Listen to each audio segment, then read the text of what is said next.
Good morning. It's morning today. We are starting at 12:20. She's Sarah Bodway. I'm Andy Serling, and welcome to Talking Horses.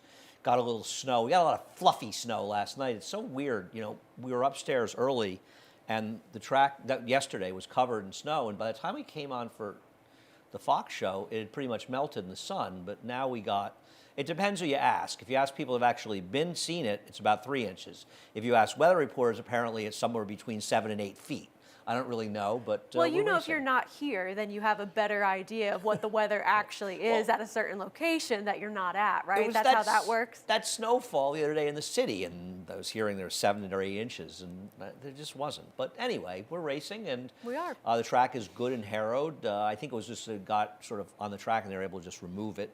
Great job as usual by the crew in getting it done. So that's good to see, and we'll see if the sun comes out. But we're racing, and that's the most important thing. And you, most importantly, if you're not a member of NYRA Bets, you're going over there right now, and you're signing up using the promo code MATCH200. We'll match with $200 of your initial deposit. We've got all sorts of wonderful things. Oh gosh, thank God the middle pick 4 is back. It's so painful. We have an 8-race card, and we don't get to talk about the middle pick 4. Races 2, 4, and 7 in our 10-race card. We have track stats. Check them out over at nyrabets.com as well. We have $20 bonus bet, 25 to win. I feel like it's exactly 25 on the Risen Star, and you get an extra 20. You've got 10 seconds. Who do you like in the Risen Star? Sierra Leone. That was faster. Everybody likes Sierra Leone. I know, it's not very original of me. Listen, who do you like? I don't have an opinion. I'm rooting for my friend Chad Brown to win the Kentucky Derby, but I don't understand I'm not saying he's not good and he can't win it. I don't think his Remsen is as good as everybody else does. I think he's really good, and I think he has a good chance to win the Derby, but I think that he's being a little overrated. But we'll see. It's very much in flux now. What else? Oh, we love, this is Sarah's favorite. She loves an 11% win. I wasn't coming in today if we weren't offering it. She said to me, yeah, only coming on, we have the 11% win bonus. You got to opt in for that on the Broadway. Broadway's a fun race. We'll talk about that in a few moments. And we had a cross-country Big 5. I know that you're particularly excited by this, which includes the Broadway and the Dixie Belle. Races 8 and 9 here, 7, 8, 9 at Oaklawn. It means we can actually show the races that are in the sequence today. Very good. And speaking of showing them, 1:30 to 6:30 on FS2. More quality time for us. Oh, boy, it's going to be amazing. It's going to be a rollicking good time all day here and Oaklawn. We're going to tell the big news is there will be a couple from Sunland tomorrow. It's going to be huge. That Sunland Derby is looking like. I'm devastated that I won't be on for those races to is talk about them, but crushing. at least we have the preview today. It's crushing, yeah, it's true. Yeah. I'm pretty excited about that as well. Race number 1, what do we do here? Neither of us wanted anything to really do with shorter prices, and I went to a horse that needs to run quite a bit better, one that is dropping a little bit to the $30,000 tag for a second dirt start. She was off a long layoff last time out. She hadn't run since June, and the last 3 works for this horse have just been really sharp. She was kind of in that inside chasing position last time, tired, maybe needed one to get going, and possibly this might be a situation where she's sort of racing herself into some sort of fitness, showing a little bit more in the morning over the last couple of workouts. And the barn is going very well right now, and just seems like she's following that pattern of the siblings of this gradual, progressive improvement, and I hope that she can do the same. Okay, she's never lifted a hoof, but you are right. The barn is doing well, and she shows the good works. Listen, I picked a ridiculous horse as well, but I think it's a bit of a ridiculous race. I mean, it's a race where First Class Cat is the morning line favorite, and I don't disagree that in some ways she's the horse to beat, given the races that she's run. Having said that, I like cutbacks and distance, but, you know, listen, maybe she got the same lunch that Mandatory got in the barn yesterday, because the Mandatory performance yesterday in his 21st start after being 1 for 20 with a boatload of second starts. And I've always liked Mandatory, and suddenly looked like a stake horse yesterday. So who knows? Maybe that'll be a big wake up in the barn, and it won't take much to get this horse to the winner's circle. You've left the 7 out of your top 4. Yeah, I kind of just didn't really feel as though it was necessarily racing experience that improved her. It might have been the distance, and I didn't really feel as though she was necessarily improving all of that much. She was kind of tracking paces that she couldn't hang on and didn't have the endurance to be a part of in her last couple of races. And I just didn't really feel as though she was really as good as it kind of seemed like she was on this cutback in distance, and that it would help her. Okay. I think that's insane, but that's fine. She's the horse to beat in here. I don't think there's any way you can argue against that. I'm not in love with her, but she's just run races consistently that are faster than these.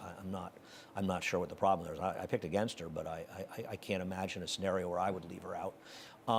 As far as our reward, I was kind of interested in her. I didn't like her last time. I was interested in the fact that she was getting bet. She drifted up to over 11-1, but the fact that you got a horse that was basically eased in two-start with negative buyers, and now is coming off a 2-year layoff, and was even 11-1 in that field, sort of caught my eye. And then the horse showed a ton of speed, and was down in a dead rail before falling apart in there. And I just sort of said to myself, I'm going to bet this horse next time it comes back if she's in a reasonable spot. Listen, I'm not hanging on a particularly strong limb here, but I'm going to take a little bit of bet on that horse. Listen, I won't be surprised if Mo the Morning Grouch wins, though I left the horse out. Our friend David Aragona has a mad love for Stephen Hawk. I think he's crazy, but out of respect for him, I put the horse third. The horse was running against much better last time. She was. 0 for 17. 7-year-olds are not really my type, but she did show some speed, and she was coming off a little bit of a break, so who knows? And this is a big drop down for her, no doubt about it. This is not a strong field. No. And she also has some races that would absolutely beat this field. Race number two. The number 5, Bourbon Chase, is going to be a heavy favorite. And we're both taking a negative position on her. We'll show her beating Colloquy last time out when she finished second, or he finished second, excuse me. And to be fair, he built on his race 2 back. I don't know where his race came from 2 back, but he showed last time that he's just an improved horse. So in fairness, he may just be better, and if his last is a fair indication of his ability, he's going to probably win this race.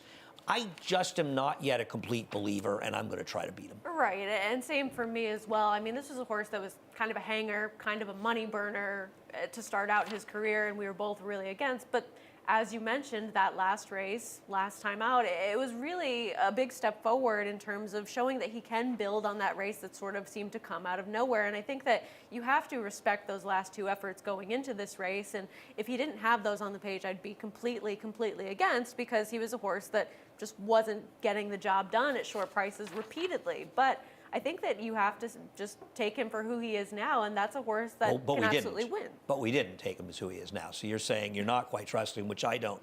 If you only look at his last 2 starts, he's an overwhelming favorite here. And I think both you and I, whether we're right or wrong, we're jaded by his first 11 starts, where he burned a lot of money. But his last 2 starts are going to make him very tough in here. I just kind of want to see it. And there's not a lot of pace in here, but you've taken a horse that's got no speed as well in General Banker. This is something that you mentioned last time when he was running in the Safe Florida Sandy. If I was interested in a horse like the one that ended up, what's his name? Begins with an O, better at 7 furlongs. It's going to come to me eventually. But Leah Giammatti's horse that was in there? Yes. If I was interested in him, to be a little bit interested in General Banker, who you argued moved up on a wet track and also had the same sort of running style, he's going to get a surface with some moisture in it today. It's a different kind of situation than a sloppy sealed surface, of course, but he is a horse that I think sort of showed from a buyer figure-wise perspective. Buyer figure-wise? I'm just making up words. Last out in the Safe Florida Sandy, that was a race Andy that kind Buyer of would be throwing up if he were listening to this show. He's not listening. He might be. He kind of showed that race that he had on the page that was a little bit faster wasn't completely an anomaly, and he can sort of hang, and he is getting a little bit of class relief relative to the field that he faced last time. He is. He's not impossible. He's got figures that make sense in here. I worry about the lack of pace for him, but I obviously didn't think he was impossible in here. The speed of the race is Lobster. If he wires the field, so be it. I'm not a Lobster fan. I know in times he's run races that are good enough to win this race, and I can understand some people liking him, and if the track certainly is favoring front runners, he is a threat. But I feel like Prince of Pharaohs is going to be sitting outside of him, or sitting in closest attendance, and I like Prince of Pharaohs. I like the fact that Linda Rice reclaimed this horse. I thought it was very interesting that she reclaimed this horse. Different connections, I believe, but still coming back, and he's kept his form. He's not a 1 1/8 horse. So he was chasing around a horse that got loose, that has run terribly since then, but it was sort of a freakish thing. Then he's chasing around a horse like Maker's Candy. And then he's running in sprints against Amundsen. He's getting a lot of relief as far as who he's facing, especially forward in the race. And I thought he just had a good chance to sit second off the claim for Linden. I thought it was interesting she claimed him back, and I'm going to hope he can get back to his better races, which could win the race. The problem is that the only horse in this race that's run races that are fast enough to beat Bourbon Chase is Lobster. He just is an unreliable Well, where horse. are they? So if Bourbon Chase runs his last race, he's going to win. You and I are betting against it happening. We'll see what happens. And I've got Sundays with Sandy in there. I blew the break last time. I didn't love his race 2 back, but he's another one that's also run figures fast enough to win. I shouldn't have left him out. He at times is quick enough to win this race. And when you know he's going to show up when he's more forward, right? He's a horse that has to have that sort of forward position to really do his best running, and he does have the excuse of not breaking well last time, and you know that Manny Franco's going to try to find some position from the rail. Yeah, this is one where the pace projector is sort of probably over-evaluating the last 2 races a little bit. Race number 3, we'll start out by looking at Will Be Famous in race number 3, the 6, who you've also left out of your top 3. So you're going to play a pick 5 early where leave you her can't out. win if either First Class Cat or Will Be Famous win? I didn't leave her out. I put her third. Oh, okay. I'm sorry. I only saw it for a second. I just thought this horse was kind of the horse to beat. Isn't she the controlling speed? Is she? I mean, aren't Mowley and Jolly Miss Jill not going to be that far away? I don't know. She's pretty quick. I know Time from US has her as kind of the lone speed of this race, but I don't know that it's going to be that significantly alone. I thought she was going to be the controlling speed. I feel as though she was with the racetrack in that race, but even taking that a little bit away from her, her last 3 races are all numbers that just make her extremely competitive, and being forward is to her advantage in here. And so I kind of looked at that race and I wanted to be even more against her, but I couldn't be just because her last couple of races all made a lot of sense in this field. But so does Jolly Miss Jill, getting back to a more reasonable spot. Yeah, and I really don't mind her cutting back in distance either. I know it was a long time ago, but one of her better races was a second to Money's Gold, who looked like a really good thing all the way back then at I think she was a Gulfstream. good thing. I think At that time, yeah, work and that out. was a sprinting race where she was second behind her. I feel as though she's one that I like that she's staying at this level. Linda Rice is persevering with keeping her at the starter 50 level. She's had a little bit of a break as well. She's a horse that's run almost every month since her debut at Gulfstream in 2022, and it was just a monster performance last time out from Bonadou, who did come right back to win. She was in chase mode in between horses and just kind of faded in there. And it's possible now, being drawn towards the outside, that she could sit a good stalking trip. No, she makes a certain amount of sense. I picked her second as well. I don't disagree with you. Belle of the Ball has been a conversation I have had with both David Aragona and Steve Christ a little bit about the figures. I don't think it comes as any surprise to people following our racing that the racetrack has been extraordinarily slow for a good deal of the last couple of months. And in a lot of cases, it's made figures very difficult to make. And I don't envy buyer associates having to sort of try to figure out what's going on, whether the track has changed, whether you're making numbers. And there are some races where a figure maker could get it wrong. And listen, I mean, you know, one of the stupidest complaints in Stupid Land is buyers changing numbers. Yeah, they're the worst. They're actually changing Admitting them you to make try a to make mistake a mistake and try to make it more accurate. Adjust it. I saw some Yeah, clown terrible. saying that why did they upgrade the Holy Bull? They made a number that day, and then 2 or 3 days later they upgraded. Who cares? Was there some great world event take place in those Well, two? Hades and by was the really way, upset, if somebody so- was buying a horse out of the Holy Bull, Wouldn't they strictly want it- based on the buyer figure, the day the race came out with the 25-50 pace at Gulfstream, where who knows what the real distances are at times, they deserve what they get, and the Yes. fact that they upgraded it. So, but they're trying, they're struggling. It's not Sure. easy, and this track makes it even harder. And one of the reasons I look at Craig's figures at Timeform US is I look to see when they're demonstratively different.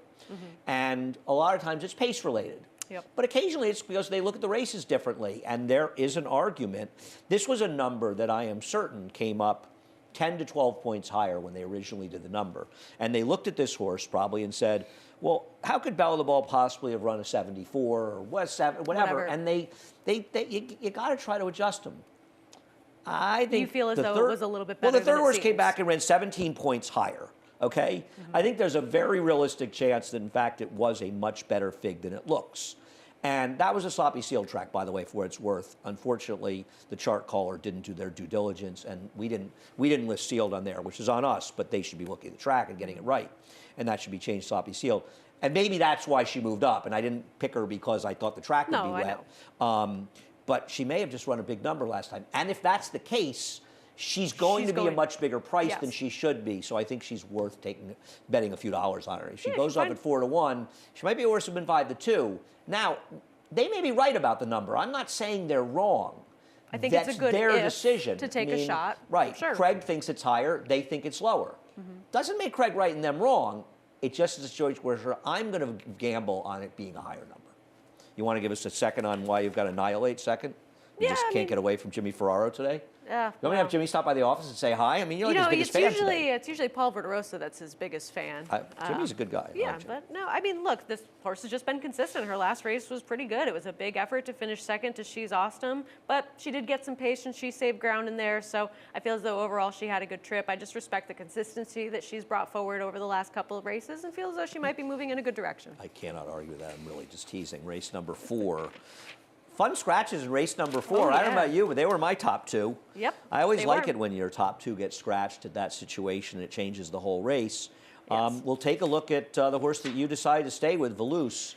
You can have her at a Yeah. short price in this race. I am not a fan. Could you win? Yeah, but I'm not a fan. Yeah, I don't love her. I mean, we both liked My Town, My Rules and Iris Jackson, but in this situation, Velouse is a horse that just is getting that class relief and has run well when she's been given the opportunity to have that class relief. I know that she was with the racetrack here. She angled out. This was a day where the rail was dead in a race we're going to talk about later with Little Lindsay. So she had the benefit of being outside and on the good part of the racetrack to close in for third. But I also feel as though these may have been better horses overall, and she's just a horse that they really wanted to protect for a very long period of time. When they finally put her in a spot where she could win, she did. And this might be one of those spots again, especially with those scratches. Yeah, I'm not a big fan. I think Yeah, I her don't lack love her of either, speed but- bothers me. And listen, we'll see how the pace develops in here. I altered my picks after the scratches. I had to. I mean, I'm not gonna go to. I didn't want to go to Hypnocurrency as my top choice, though I have her second. I'm not letting any Englehart horses beat me the way they're running. I'm not letting them beat me, especially in a race like this. Especially when I'm dubious of the favorite. She could obviously Yep. win. And I think there's a couple of horses that are helped. One of them is Ghostly Girl, who was wide against a Gold Rail last time. I don't really love this horse, but she wasn't a 1 1/8 horse, and you liked her that day. I'm surprised you don't see. I thought you might have her on top because 7's better for her. I've been a little disappointed, though. I mean, and the eased last time is not exactly Well, my she was favorite wide friend. against a Gold Rail. But I'm not in love with her either. I mean, I Yeah, picked her yeah. fourth. Obviously, I'm not thrilled. I'm going to take Yankee Agate. I'm just hoping that Ruben Silvera is aggressive with her, given the scratch of the 2, and she can just gun out there and try to go to the lead. She's got some races fast enough. She's got some races that stink too, but I thought she could be forward. And given what was left in here, I decided to put her on top because I did not want Velouse on Yeah, top. I maybe a also- little bit more against the track last time than Velouse was as well. I did want to read something because I think this is what we were talking before you came on, and this is not about racing, that the flag is half-mast today, and we were trying to figure out who had passed away. And apparently, Governor Kathy Hochul wanted flags half-mast for a state trooper named Stephen, I guess, Tyrell. I'm hoping I'm getting it right, who passed away from an illness, and she had some wonderful things to say about him. So that's why the flag is half-mast. And, obviously, our condolences to them. We don't know the family or anything, but I think those things do matter. Of course, And, absolutely. I'm glad we people got will to the see bottom flag. of it. Yeah, I think people see the flag at half-mast, and they often wonder why. And Sure. this is kind of an important thing to note. So we Thank you for sharing. letting you know. And Pat McKenna sent that to me actually because I had asked him. Great. Race number 5. Race number 5 is quite a hootenanny because it's kind of the race of minimal form. Yes. And the horse that you've put on top. I just don't know if this horse can run anymore, and he didn't want to definitely win when he doesn't was like any to win, good. no. But he's got races that'll just smash this field. And it's possible that he's not going in the right direction. Obviously, he's not a winning type, but he's getting such significant class relief in this spot. I mean, he was chasing 10 Cent Town last time, who really did move up off the claim for Dutrow in the race before that. Maybe an even tougher field where the Institute got the pace set up. He was right up there trying to keep pace with Icy Flavor before tiring when turning for home. And he was also off a little bit of a layoff there since July. So I feel as though maybe you can make some of an excuse for him. He can win. He's the worst to beat. The problem is he really sucked last time. Yes, he and did. that's what I don't like. The really bad racing. Okay, fine. The winner ran well. Came back to reality yesterday. Yes, he did. But he was so bad, now he drops. And listen, Right. at a certain point, and it's not Teach's brother, but they're just listen, you got to just sort of give up and run Right, where of you can course, win. because you have a situation where you have seen this horse for quite some time. You knew who he was. He's not that horse anymore. And he would be a foolish horse to finish off a pick 5 and not use. I completely agree with all of that. I can't pick him. He's not a winning Yep, type that's anyway. completely fair. I do want to start, though, by making fun of our friend Ray Handel with When Love Takes Over, because I was telling you about this ridiculous trip. Chad Summers it wasn't as bad as you and Greg said to me, because I kind of missed it. He did get left, and I didn't want to show that. No, it was the steady.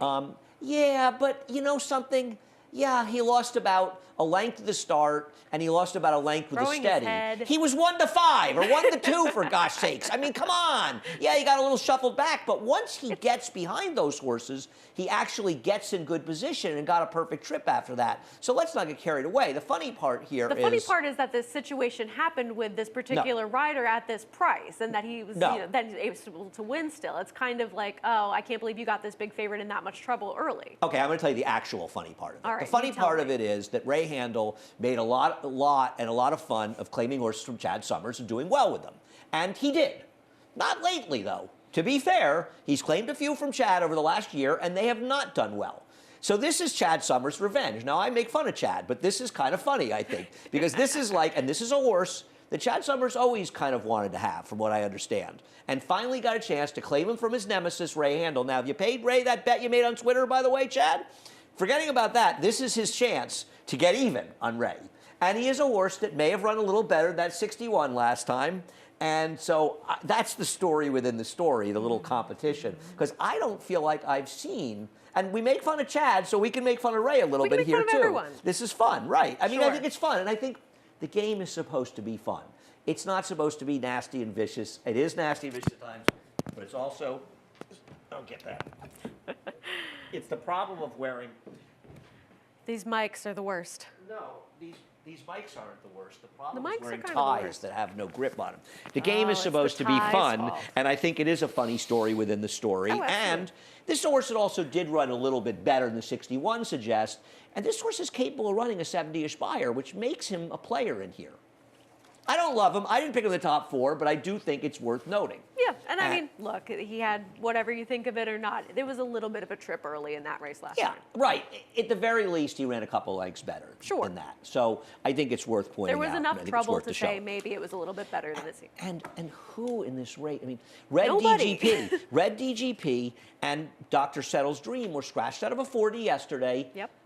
Good scratch, by the way. I don't think they were beating Mandatory in his 99 buyer. Nope, so they were apparently called by not. them to run for a quarter. Now, they might have looked at that race and seen it was a war, but it's not that inspiring, and he's not impossible. But, you know, he was entered at Oaklawn.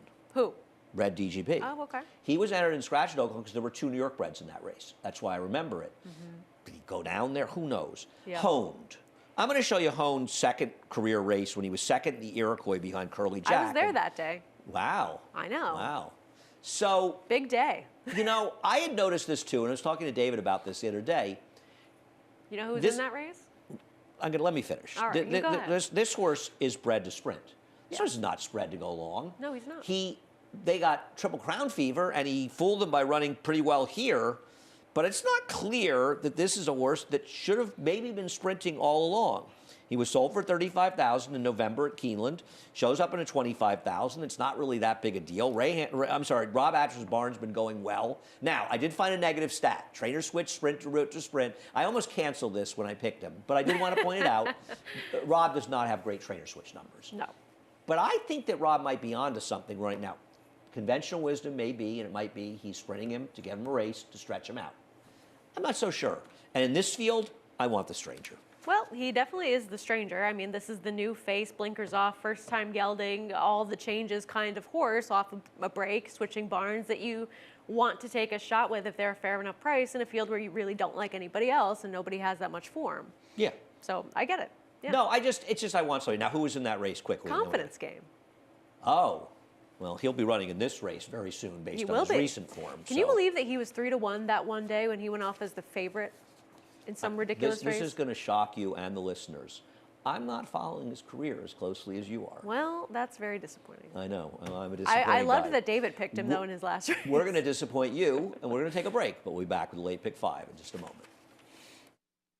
For almost 150 years, the Saratoga name has been synonymous with the finest quality, sustainably sourced spring water available anywhere. Saratoga carries on the rich tradition of its forefathers by crafting each stunning blue glass bottle with the same attention to detail and care that has been its hallmark for generations. Visit SaratogaSpringwater.com today or ask for us by name at your local market or restaurant. Saratoga Spring Water. Make every day exquisite.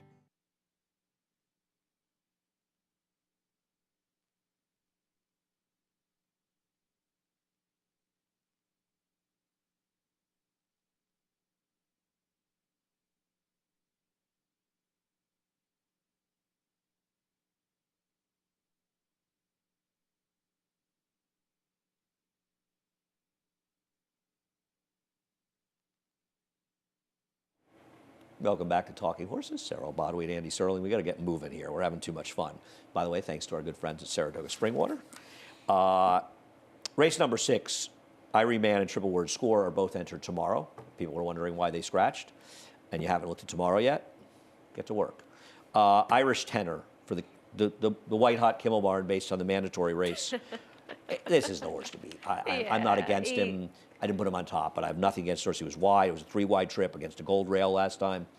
I thought he ran well. He's relatively obvious. Yep. I mean, but he did run against a track bias, as you mentioned. A day where being inside and on the rail was a significant advantage. He was inside a little bit early, but he did angle out for most of that race. And we did see a horse come out of there, St. Gaudens, improve tremendously when stretching out and adding blinkers, going from a 37 to a 73 buyer. That was the winner of the last race on Sunday. Yes. Yep. The Artemis Agriterra. Yep, that's the one. Half to Chestertown. Yeah. Yeah. Yeah, I think just he's makes the horse sense. to beat. You've got him on top. I have no argument with that. You took the logical firster, and that's money for Todd Pletcher. I got no argument with that either. He's a half to that Thank You, John. John, the horse who Yes. did not run well yesterday. Who won third time out. Right. He has one good figure. Yes, I was going to scratch in the 6 when the 4 came out. I just didn't want to put the favorite on top. I don't have any problem with him. He's a horse to beat. I don't like the 2 horses, Perno and Up to My Knees in It. I needed Up to My Knees in It for a score last time. And You're holding it against I him. wish every single horse that I needed for a score got the kind of trip he got. And the thing to remember, and I love showing this race because this is the Crimson Light race when he comes from 100 back, you just don't want to like anybody from this race, right? The second horse came back and ran 3 buyer points worse. The third horse, another horse, the 5th horse ran 2 buyer points worse. Because if Crimson Light could get the job done in this race, it just feels like they were all not very good. And Up to My Knees and got a perfect trip. Perno ran fine, but I just don't want horses out of that race. That's Sarah. fair. I mean, I don't think you do either. I don't love them, but I feel as though they both kind of showed that improvement mentally in their second start. And I felt as though Perno was one that kind of did more of the work. He was forward in that race, and he didn't fade that badly. So I don't think that race is necessarily showing their strength coming into this one, but I wasn't too keen on anybody else ahead of the 2 of them after the 2 logicals that I put first and second. So you said that Silver Satin, the horse I picked after Ice Princess. Sarah assumed I picked him as that. I did not know that. I looked up. I didn't know that you didn't know that, but I know that Ice Princess was one of your favorites. So she's the one that was good on turf and dirt that I wrote down. I didn't look at her name. Yes, yep. Right. Well, this one's a Matoli, and she wasn't a Matoli, and so should be better going shorter. They paid $50,000. Hers were 10 2/5, the 2-year-old sale about a year ago. I just thought it was not a bad work. It's probably more of a turf pedigree. Honestly, TT's firsters seem to be live sometimes. I was looking for an alternative. Yeah. I didn't want to take the Pletcher. He's going to take money because he's Todd. Doesn't mean the horse can't win. I just thought he'd want to go longer, but seems to be live coming Well, in. it's a Matoli, so I'm going to guess that maybe it doesn't. We'll see what happens. In race number 6, race number 7, I thought the Ruthless came up a really, really, really fun race. And we'll start with the horse that I have on top, and you have third in Helena's Fort. And we can pronounce this horse's name correctly. We can actually speak English and pronounce this one correctly. This is her second place finish 2 back. In retrospect, I probably should have shown her last race because she kind of got shuffled out in a bad spot. I don't know where Leslie's Loot came up with that race. Horses have come back and improved their buyer figures, 7, 8 points out of there. I think it might be a better race than it looks. This was a pretty good race. Yeah, the winner was much the best. She was also a heavy favorite for Brad Cox. I thought Helena's Fort would be dangerous shipping up here. Phil Bauer seems to come to New York with a purpose, and I took her on top. We'll see. Yeah, Yeah, those first 2 races are just kind of better than what anybody has brought to the table so far. I don't think the horse that beat her, You Almost Had Me, is all that bad going forward for Brad Cox, as you mentioned. The aggression last time out bothered me a little bit, but if you feel Fair. as though that race was stronger than it maybe appears on paper, that's a good argument to bring up. But I just didn't love her regressing that much, if that is truly the case. I think it could be a number that's 8 points higher and proves to be 8 points higher, and she had trouble and she fits. I don't have a knock on your horse. We'll let you talk about her, Leah Princess. We'll You show her left her last out. race. I did? Oh, I've no, got you her didn't. second. My bad. I thought you had 4-3-2-7. My mistake. Go ahead. My mistake. Talk about her. No, I liked her a little bit in this race. She wasn't so highly touted that she was a short price. She was 6-1 in here. She was able to just run down the horse that was favored, an Asmussen horse in this race. And I just feel as though Brad Cox has been really dominant in these 3-year-old races for males and females so far in New York. I mean, he's had Bergen, Gin, drum roll please. He knows what kind of horse it takes to win these types of races. She's opting to run Horse is in here. his barn. Yeah, that's about all you need, right? That's It a was very just a good stat. professional effort. She ran well, 77 by her for the debut. So I just thought that she might end up being too tough. Brad's got tremendous numbers. Second-time stars, broke their maidens in dirt sprints, first time out in stakes. I think he's like 9 for 19.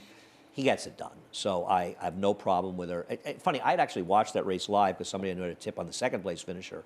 And We all had the day off. 'cause She there got was she got a perfect trip to get it done. Yeah. But I think what she showed in that race, what's important for today, is she was able to sit behind horses on the rail and didn't mind taking some dirt. And she had a very good trip, but she was able to get the same similar trip that she may get here, and she was able to do well with it. I can't imagine an argument with her. I think after that, you've got Linda's horse Reconcile. We'll take a look at her race at Laurel. I don't think she ran that badly last time. Thought she's run well in her first start, and she's got to get 7. But she could be the main speed in this race, but this does feel like a race that the pace could be pretty honest. Yeah, I mean, pedigree suggests that she'll be able to stretch out even beyond the 7. And this was a situation where the winner of this race got that perfect split right up the rail and was able to kind of surprise her and go by, even as she's trying to angle down and make that spot a little bit more intimidating than it actually was. She's a horse that makes a lot of sense in here, and she's run fast. And one of those rare Linda Rice first-time starters that really showed up first time out and won with a decent enough figure. So she's a player for sure. I mean, those are sort of the 3 logicals, and then Tiarella's a little bit interesting as well. Yeah, I think Tiarella is interesting. That's a race where Daughter in Time came back and improved her by her figure 17 points, and that could be a race where the figure's a little bit higher. She's got to deal with the speed of the 2, and she's got to be able to stalk that one and get 7. But I think her maiden race might be a better race than it looks on paper, so I could use her as well. But I'm going to go in a more favored route, as you are as well. Race number 8. I thought this was an interesting race. We have the same horse on top. Why don't you talk about Little Lindsay? Yeah, she was right on the rail on a day where that's not where you want it to be, and she was part of a pretty contentious pace in there as well. So I felt as though now, perhaps with a fairer racetrack and not necessarily being gunned from the inside quite as aggressively as she was last time, maybe they don't try those same tactics again with her.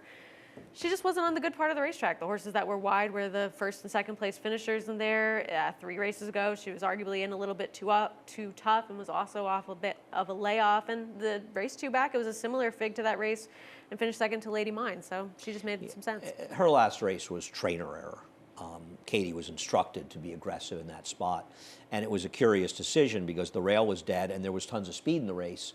And she was a short price for a reason. And as you suggested, she got a trip that was impossible for her to win. But Katie was riding to instructions. And that's the case. In that case, it makes you look bad as a rider because the fact is it looked stupid.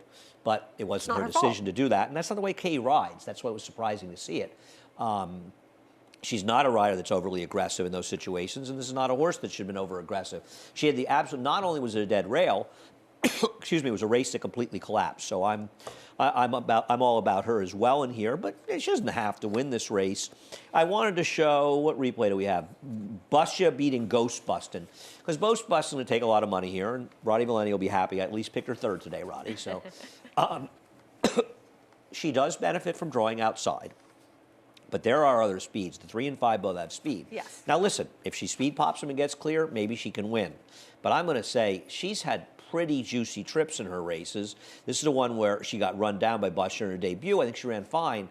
But this is a horse whose figures are still a little light of Little Lindsay's, and they've been done for the most part while getting everything her own way. And on paper, she doesn't necessarily project to get it all her own way, though she drew well on the outside. Yeah, I mean, I have her in the mix. I respect that she's been consistent over a couple of races that she's had so far, and I like the outside draw for a horse that's going to be forward in here. But like you, I saw a horse like Easy Play and possibly some others being ones that wanted to be forwardly placed, and the pace could be a little bit more contentious than she's had to face in the past. Yeah, I don't know why Jose chose to rate Easy Play, and maybe she was, was under instructions, but this is a speedy horse, Yes. and you got to think the Apprentice is going to go on her. And I mean, Newsley has plenty of speed. I'm not sure why they would rate that horse as well.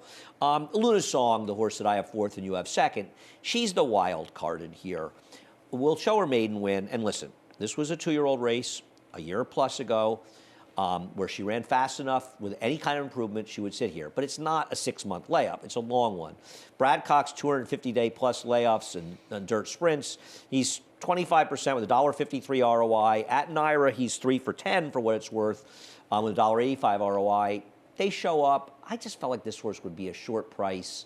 And she won an off-the-turf race. Wasn't even a dirt meant horse. Coming back in a layoff. And much as I respect the barn, and I'm not going to be shocked if she wins, I just don't really want her. Yeah, that's fair. I like that they don't drop her. They'd come back at a reasonable level and protect her and keep her in against state breds for the allowance. And I felt as though that was a race where she did sit just off the pace and got the win. So I like that she showed that she can at least rate too.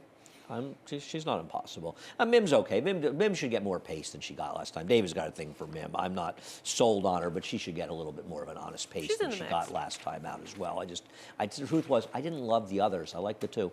Race number 9 is the Broadway. We picked the same horse in here, so why don't you tell me why you like this ridiculous horse? She's a little ridiculous. She is and she's not. I mean, if you look at her last couple of races, this is a horse that I know you'd said she had been kind of inconsistent throughout her career. She'd show up with these bigger She has been performances inconsistent. and then she'd kind of throw a dud. But I will say over her last couple of races, they've been a little bit more consistent, no? Consistently too slow, yeah. She was against the racetrack 2 starts ago, a day where you wanted to be inside and forward. That was wired by Dr. B, and also a tougher race in the Go for Wand. Fingal's Cave is just a better horse than her. Well, but she didn't do any running in there. Okay, I'm going to tell you why I picked her. Okay, you tell me. Because I don't believe, if she runs any of her last 3 races, I think she has 0 chance in this race. I didn't want to pick Can't Hurry Love, who I think is way the horse to beat. And we'll show her last race where she ran second. She had a perfect trip, but she is a horse that has speed to be forward, can put herself in position. I don't want to take her coming back at 7 furlongs. I think it's a bit of a question mark. I think she's way the horse to beat. I didn't want her at a short price. This also wasn't the original plan for her either. They wanted to go to Laurel. I understand, but they're here. But why not? Did they want to go to Laurel with Barbara Fritchie? I don't remember what race. Because that's it was, also but 7. I don't know. We'll get to the others. I don't love the others in here. I think she's way the worst short price. My hope with Venti Valentine was that she would get a fast track. Now, we'll see how much moisture in the track, and we'll see, I don't know if the sun, look at if the sun's supposed to come out, because if it does, this track will dry. And because I don't know if this horse, let's see what we got here. Nah, the sun's not supposed to come out until like 4 o'clock. If you take away her 3 muddy sealed tracks, and I think a sealed track may be a big part of the wet part, I don't care about a good harrowed track as much. She was running figures around 80 or 83 that are fast enough to win. And I'm wondering, looking at her figs, if she's just a horse that as she gets a little bit older, she doesn't run as well in these sealed tracks or as fast as she does. So listen, it doesn't make me right. I mean, people can look at races and come up with the same horse for different reasons, as we did. I'm just hoping getting back fast track, and I just didn't want to pick Can't Hurry Love on No, top. I That was liked what her it last comes down time. to. Last time was the time. She was a big price. She finished a good closing second to Hot Fudge, who's a good horse who came right back with the win. But now she's going to be a short price, and she has to answer the 7 furlong question, whereas Venti Valentine was also the distance for me as well. I know that she can go further than this, I so love cutting 7 back, I don't mind that at all for her. And Majestic Return, who we will show her race, actually we'll show her losing to Sweetest Princess because they're both in here. But this is actually, I think, even though she got a 79 buyer in 84 last time, I think this is a vastly superior effort because she was much the best in here, and I'm not whining. I did okay because of the result. I got lucky. And the truth is that she did all the dirty work in here. She fought a fast pace, and she almost held on. Last time out, she was in a ridiculous scratch-down 4-horse field where she was able to control in a woefully slow pace. So her last performance, the fast figure, is just a function of having everything go her own way. Of course. This race, I thought she ran a much better race. She's got to get 7-2, but there's not a lot of speed in here, and she could be in a pretty good controlling position. You don't like her at all. You don't think Golden Rocket's going to try to go from the inside? Well, I know that she mean, wasn't as if forward in her Golden's last Rocket's- race, but if she straps a golden rocket on her back, maybe she could beat her. No, I don't see how she can possibly beat her. And she's also on the outside in what I think will be a moderate pace. I think Cannery Love will be ahead of Golden Rocket, personally. And listen, I don't think Security Code's impossible. At least she's consistent. She's She's good consistently at a the distance. little slow, Yeah. but she shows up every time. she does. I feel as though this was a tougher field in comparison to the field that she was able to beat last time. She's a horse that wasn't necessarily a winning type going into that race, but as you said, she is consistent, and I like that she has shown at least that she can handle the distance. She doesn't need to be a part of the early pace. We got to hurry. We're running out of time. Race number 10. This is a doozy. I wanted picked a so horse much that time to probably talk about this. can't stand up anymore. So, listen, I don't have any confidence that Arabato can run anymore. The connections dropped down to a bottom level, and the horse didn't do any running. At one time, he was fast enough to win, and you're left with a situation where I've had enough of Memphis. I've tried him. I've had enough. Is he the horse to beat? He probably Maybe. is. Ice Road made easier by scratching out. I don't like Linda's entry. I don't have him anywhere. I guess bargaining power is the speed, and maybe there's less pace in here. But Yeah. I don't like either one of these horses particularly. I mean, Deputy Connect's been horrible. Yes, he and has. I got to get bargaining power to get a mile in here. I've never been a fan of this horse. So I just sort of looked through, and I just had nobody really left, unless you want to fool around with David's Goofy 10, who I threw in out of respect for him.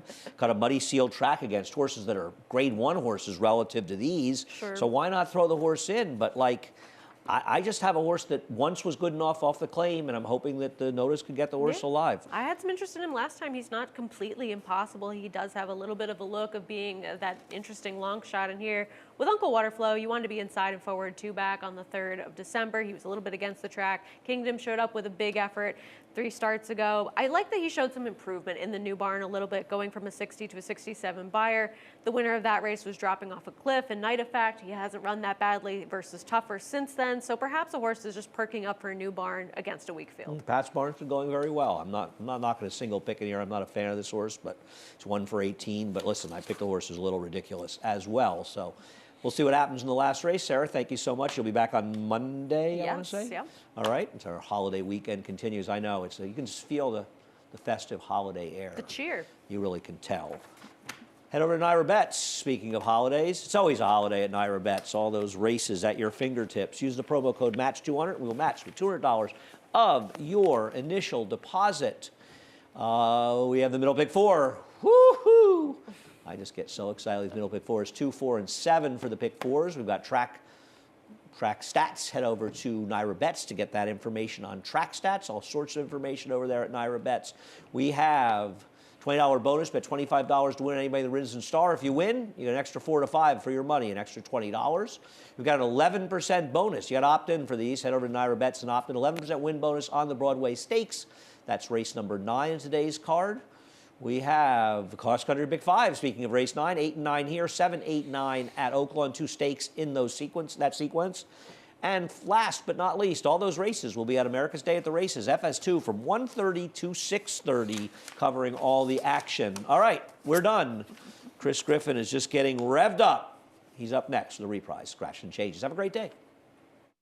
For almost 150 years, the Saratoga name has been synonymous with the finest quality, sustainably sourced spring water available anywhere. Saratoga carries on the rich tradition of its forefathers by crafting each stunning blue glass bottle with the same attention to detail and care that has been its hallmark for generations. Visit SaratogaSpringwater.com today or ask for us by name at your local market or restaurant. Saratoga Spring Water. Make every day exquisite.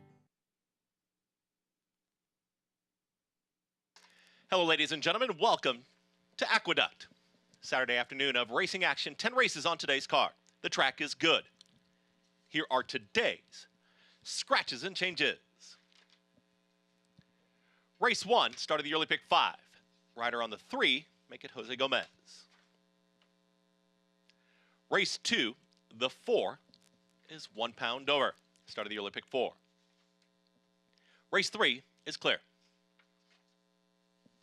In race 4, start of the middle pick 4. Scratch the 2, My Town, My Rules. Scratch the 4, Irish Jackson.